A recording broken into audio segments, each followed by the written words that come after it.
We want the NGOs out of our countries. We want no more aid.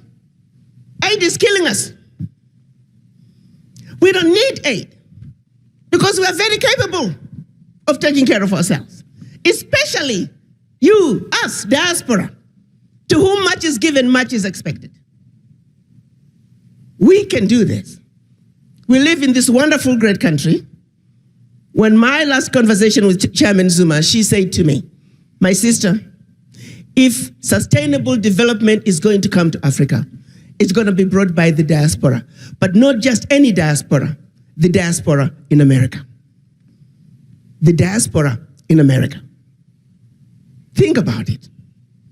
There's something unique about being a diaspora in this country. We already live as Americans, not as Californians, not as Floridians, but Americans. Subconsciously, we're already integrated. So moving into Africa is a piece of cake. So the African leaders and my chairman, Musa Faki Mahamat, they're very clear that in order for Africa to move forward, the children of Africa in the diaspora must be front, middle, and end of it all.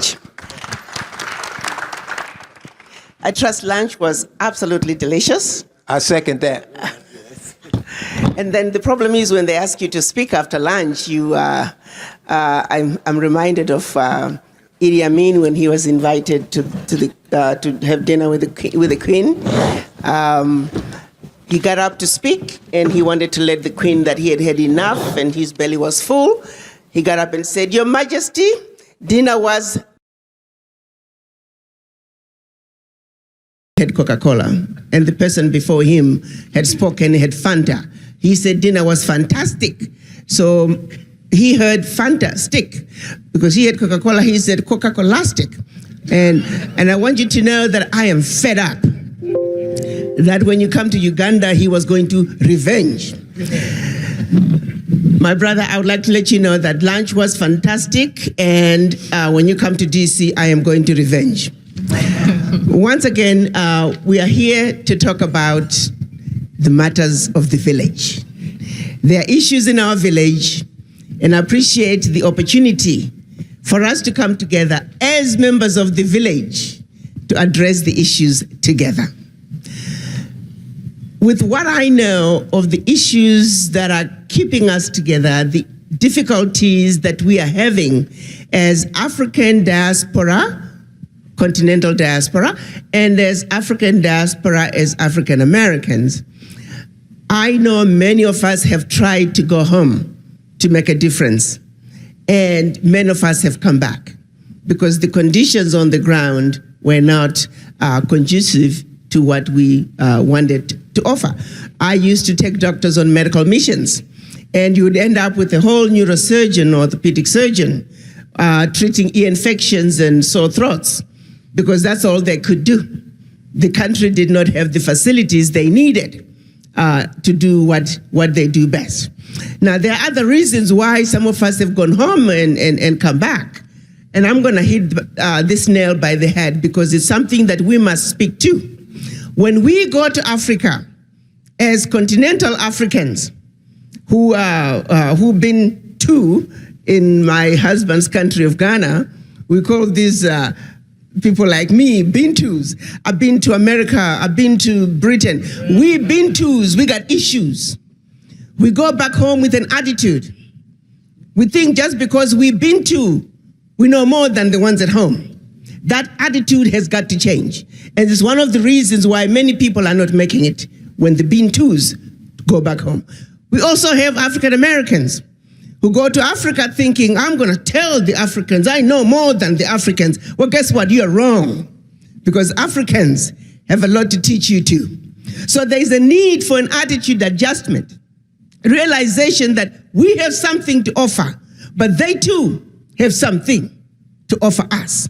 What is needed is for us to work together, because united and understanding each other, that's the only way we can come together in a meaningful way and build the Africa that we want. At the African Union Mission, that's one of my mandates, two main mandates. One, to promote Africa in the Americas, and the second one, to bring the diaspora home by any means necessary.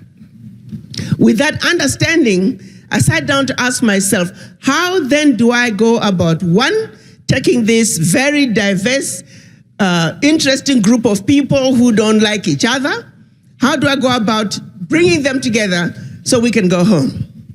Looking at the issues that we are dealing with on this side of the Atlantic as well as the opposite side, I came to the conclusion that the only way we can effectively go back home as African diaspora to accomplish two things. One, yes, to bring the expertise that is needed, but two, I remember 2 years ago, President Trump was addressing the African heads of states, and he said, I don't know why you guys are poor. My friends go to Africa poor, they come back rich. Are you with me? So for those who think the African heads of states are calling you to come home because they just want your money, wrong. We are saying, if you don't show up and you stand up and be counted, next time the contracts go to the Chinese, shut up. How do we give you contracts when we don't know where you are? How do we know about your business when you don't stand up? And that is the challenge the African heads of states are running into. Next Tuesday, I think Monday, Tuesday, Wednesday, there's a conference going on in Nairobi. Former Prime Minister of Kenya, Raila Odinga, is now over infrastructure.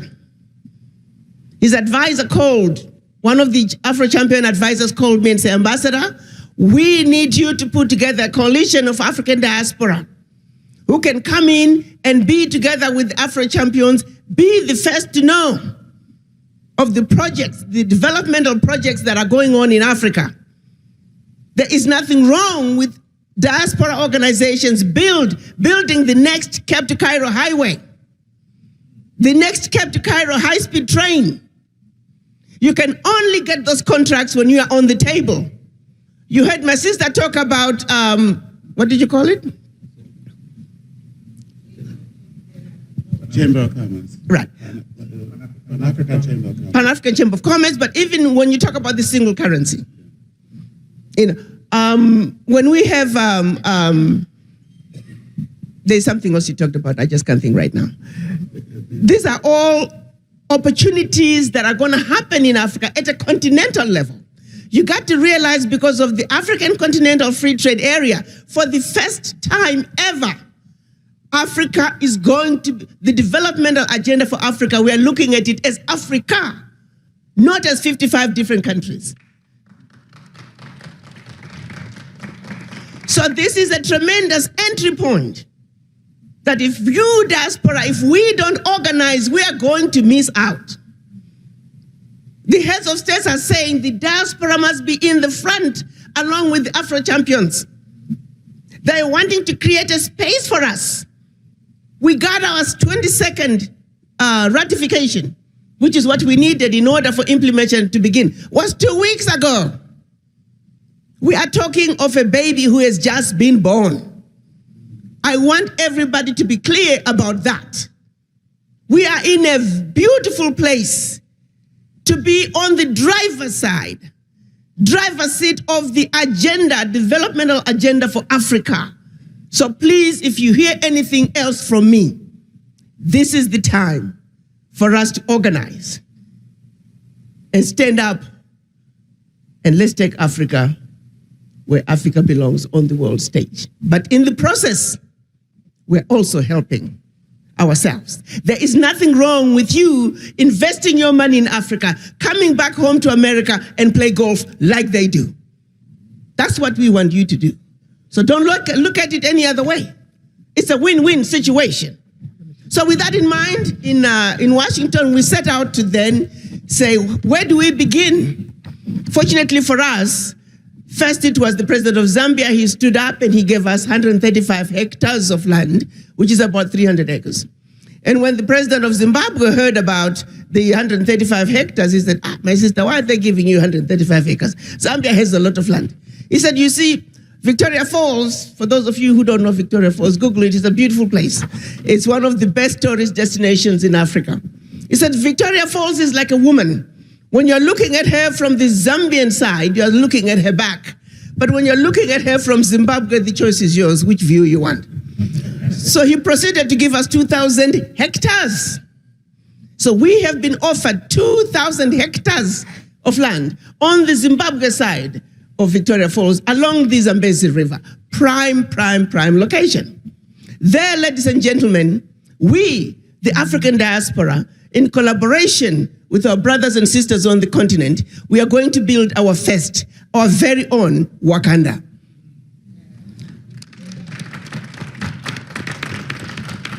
We're calling it African Diaspora Centers of Excellence. Why are we building Wakanda?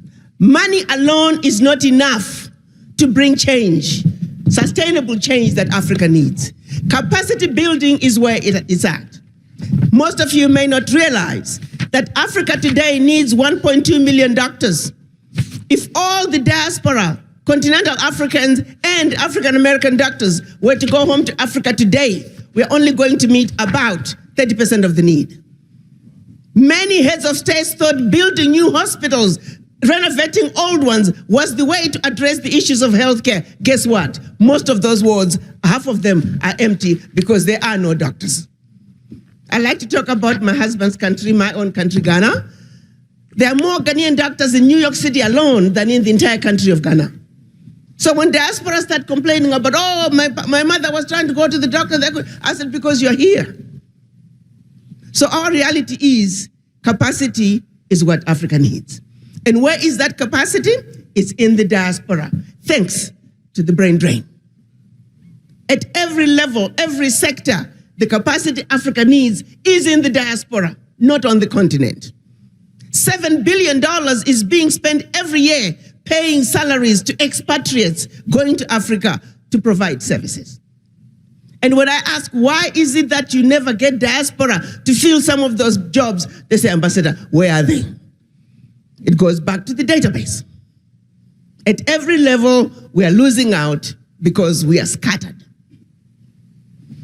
So in Wakanda, there will be 1,000-bed teaching hospital to train all the capacity that Africa needs.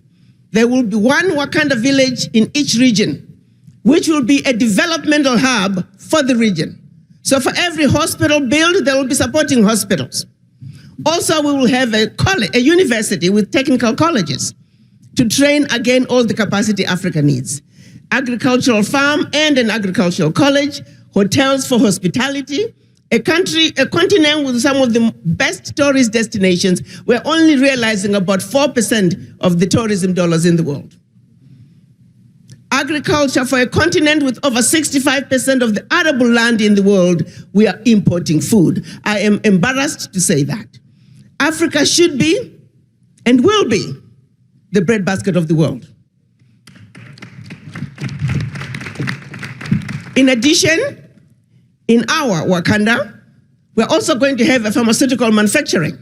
Most of you are also not aware that most of the sub-Saharan African countries, drugs going into those countries, close to 50% have zero bioavailability. That means they are not medication. They are chalk, in some cases, poisonous substances. Millions of people are dying every year thinking they are taking blood pressure medicines, diabetic medicines, antibiotics, when they're taking poison. Those are murderers, outside murderers coming in. Millions of them every day. And nobody is held accountable. We have got to stop that. We must manufacture our own drugs. And of course, there will be a power plant, infrastructure, housing to support the development. It's going to be a very modern city with roads that are ready for self-driving cars, monorails for easy transport around the village. It's going to be how Africa should be. We will build the Africa that we want. For everything that's happening in Wakanda, there is going to be downstream development. You can picture this. A team of healthcare workers whose job is to do nothing but to make sure 15, 20 years from now, access to healthcare is a thing of the past. Educators who are saying 15, 20 years from now, access to healthcare is a thing of the past. Access to power is a thing of the past. Access to water is a thing of the past. We have teams from the diaspora working on the various sectors. Can we not do that, guys? Yes, we can. Absolutely, yes we can. And all we gotta do is organize, because the brains that we need are endless in the diaspora. Then the question becomes, Ambassador, how are we going to fund this? I said, that's easy. We got 50 million black people in this country, 41 African Americans and about 9 million continental Africans. If I just get 1 million of those to put aside $1,000 a year, that's $1 billion. Can we not do that? If I take 5 million, now we're only down to $200 a year. And we got $1 billion. And we take that money, we leverage it and just keep it in the account. Don't touch it, just leverage it. And not put another penny. We can get $1 billion every year out of that money to build Wakanda. Can we not do that? Can I get an amen? Amen. Hallelujah. We can do this.